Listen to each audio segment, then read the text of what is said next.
நீடாழி உலகத்துமரை நாளொடு ஐந்தென்று நிலை நிற்கவே பாடாத தவவாய்மை முனிராஜன் மகாபாரதம் சொன்ன நாள் ஏடாகமாமேருமலை வேட்பாக அங்கோர் எழுத்தாணிதன் கோடாக எழுதும் பிரானை பாதம் பணிந்தே நங்கோர் குரு குருவா ஹர நம பார்வதி ஹர மகாதேவா. கோவிந்த நாமம் சங்கீர்த்தனம் கோவிகரமண கோவிந்த கோவிந்த. அன்பார்ந்த ஆன்மீக அன்பர்களே, வாதும் சூதும் என்கின்ற தலைப்பினிலே மகாபாரத ஆன்மீக உபன்யாசத்தை இப்பொழுது ஆரம்பிக்க இருக்கின்றது. பாண்டவர்கள் ராஜசு யாகத்தை நடத்தினார்கள். அந்த யாகத்தினிலே கலந்து கொண்டு அங்கிருந்து விடைபெற்று வந்தான் துரியோதனன். சபையிலே, அந்த ஹஸ்தினாபுரத்தினிலே சபையிலே அவரவர்கள் அமர்ந்திருக்கிறார். பீஷ்மாச்சாரியார் அவருக்குரிய ஆசனத்திலே அமர்ந்திருக்கிறார். கிருபாச்சாரியார் அவருக்குரிய ஆசனத்திலே அமர்ந்திருக்கிறார்.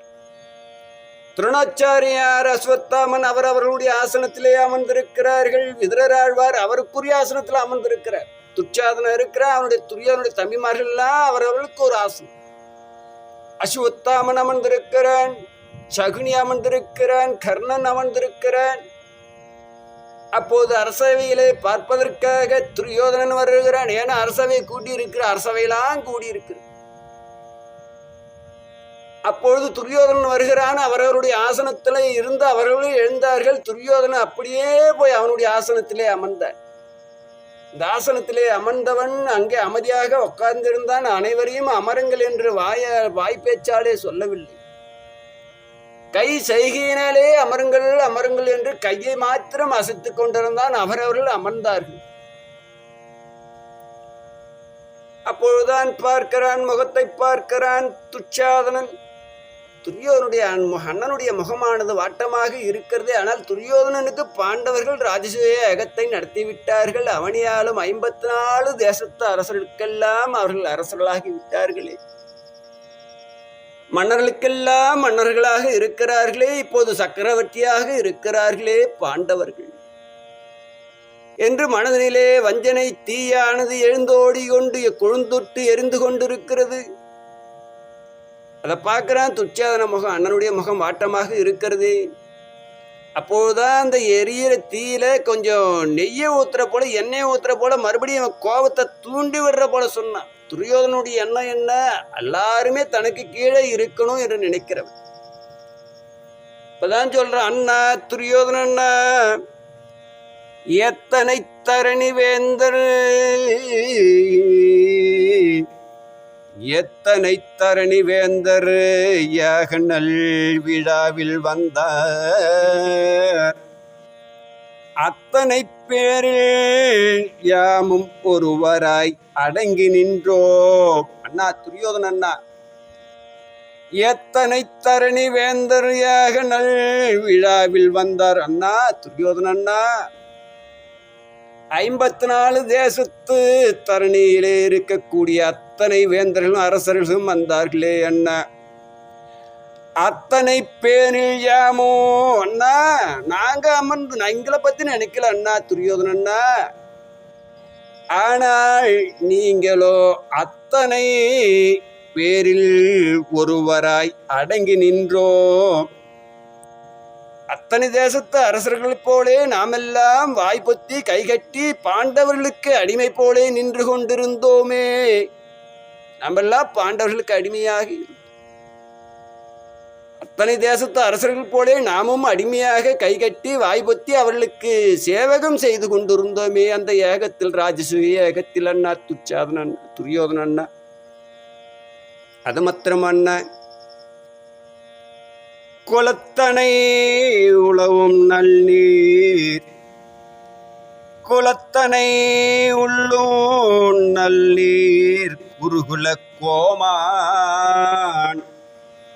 இந்த குரு வம்சத்தினுடைய நாமளும் குரு வம்சம்தான். துரியோதனன்னா நாமளும் குரு வம்சம். ஆனால் இப்பொழுது அந்த குரு நில கோமான் யார்? பாண்டவர்களிலே அந்த தர்மபுத்திரன் இப்போது குரு வம்சத்தினுடைய கோமானாக இருக்கிறானே, அவன் யாருக்கு முதல் மரியாதை செய்தான்? அந்த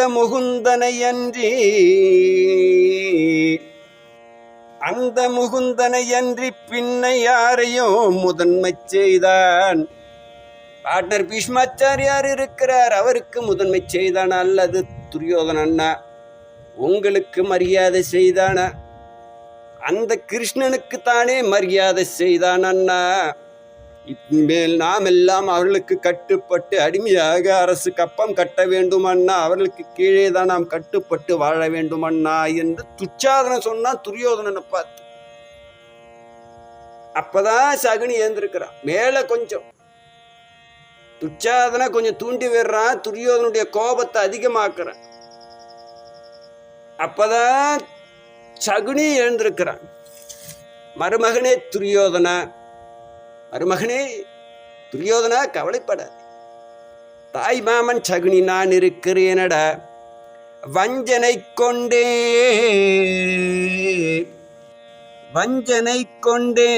அதில் வாரணம் மணி தேர்வாசி நஞ்சை அணையராதில் நானையே அழித்தல் வேண்டும். நஞ்சு அணையரால் ஆதல் நாளையே அழித்தல் வேண்டும். மருமகனே துரியோதனா, இப்பொழுது நம்முடைய உடலை பாண்டவர்கள் என்ற நஞ்சானது ஏறிக்கொண்டிருக்கிறதடா. ஒரு நெஞ்சு ஒரு பாம்பு கடிச்சதுன்னா ஒரு விஷம் உண்டா? மருமகனே துரியோதனா, உடனே அதற்கு நாம் தடுத்து நிறுத்த வேண்டும், வீரியத்தை குறைக்க வேண்டுமடா. ஆனால் இப்போது நம்முடைய உடலிலே பாண்டவர்கள் என்று நஞ்சானது ஏறிக்கொண்டிருக்கிறதுடா. அதனாலே அந்த நஞ்சை முதலிலே அழிச்சிடணும். அதை வளர விட்டோம்னா நம்முடுக்கு தான் ஆபத்து, நஞ்சுக்கு ஆபத்து இல்லையடா துரியோதனா மருமகனே. அதனால் கஞ்சனை மாய எண்ணி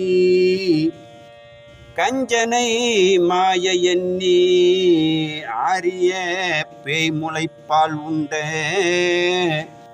நெஞ்சினன் செய்தா முதன்மை நீர் விரைந்து எழு மின் என்றான். மருமகனே துரியோதனா, பாண்டவர்களுக்கு உறுதுணையாக இருப்பது யார்? கம்சன் அனுப்பிய அந்த பூதகி என்கின்ற பேயினுடைய நஞ்சு பாலை உண்டவன். வஞ்சனை எண்ணத்தோட இருக்கக்கூடிய அந்த கண்ணன் அவர்களுக்கு துணையா இருக்கிறார். அதனாலே அவனுடைய வஞ்சனையினாலே நம்ம அழித்து விடுவானடா. அதற்கு தெரியாமலே முதன்மையே நாம முந்திக்கணும். பாண்டவர்களை அழிப்பதற்காக நாம முந்தி கொள்ள வேண்டுமடா என்று சகுனி சொல்ற. சகுனி துச்சாதனனும் துரியோதனுடைய கோபத்தை அதிகப்படுத்துற. சகுனியும் அவனுக்கு தகுந்த போல துரியோதனுடைய மனசுக்கு தகுந்த போல துச்சாதனுடைய மனசுக்கு தகுந்த போல இவனும் சகுனியும் சொல்றான். எப்ப பாண்டவர்கள் நஞ்சு நம்ம உடம்புல இப்ப தாக்கிட்டு அந்த நஞ்சு பாண்டவர்கள் என்கின்ற நஞ்சு. ஆரம்பத்திலேயே அதை தடுத்து நிறுத்தி வீரியத்தை குறைச்சிடணும். இல்லைன்னா நம்மளையே உயிர் பழி வாங்கிடுமாடா அந்த நஞ்சானது. ஒருவனோட உடலிலே நஞ்சு ஏறினால் அது எப்படி எல்லாம் உயிர் கொள்ளுமோ அது போலடா என்று இவன் சொல்றான் நஞ்சு.